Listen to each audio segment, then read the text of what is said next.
management.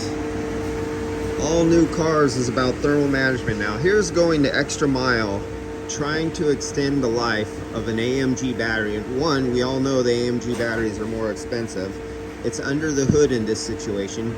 But if you'll notice really carefully, this is a solid case encapsulating the AMG battery. This is a fan. And this is intake right here. It has an intake tube, comes down here, and you see how it's flared out.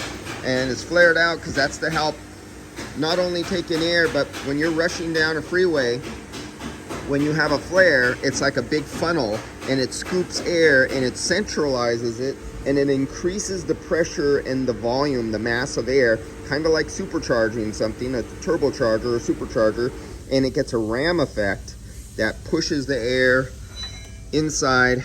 You got a fan for when you're at idle hot speeds or something, or you're at idle stop and go traffic and there's no airflow.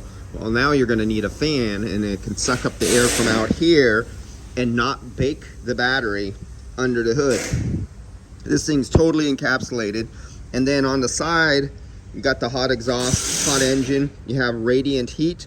They put extra cushioning, not cushioning, but insulation to slow down the rate of radiant heat from absorbing and adding heat to the battery. They could have gone one step farther, but that would be an extra cost, and add a reflective coating barrier on the outside facing all the hot metal projecting objects. So the infrared radiation is at a wavelength that actually reflects off of reflective items. And so instead of being black and absorbing heat, but it slows it down because it's an insulation material, you'd put a reflector around here and it literally reflect reflective radiation into IR wavelength. And other than that, they're definitely went out of their way, and they must have known they have a problem, and they want to make sure they have a battery that's very reliable for their customer, unlike American cars mostly. This is a Honda, isn't it? Yeah, that's a Honda Passport. I'm just doing the recovery on it right now.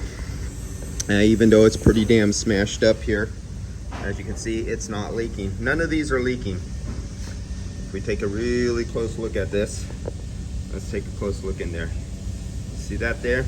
This stuff is like rubber. Instead of breaking, splitting, or puncturing, most of these little hits here just bend, but they don't leak. Look at that right there. And so, yep, that's what I'm doing right now. But I just noticed this little thing and thought that was a nifty little thing, Honda. All right, guys, I'll see you later.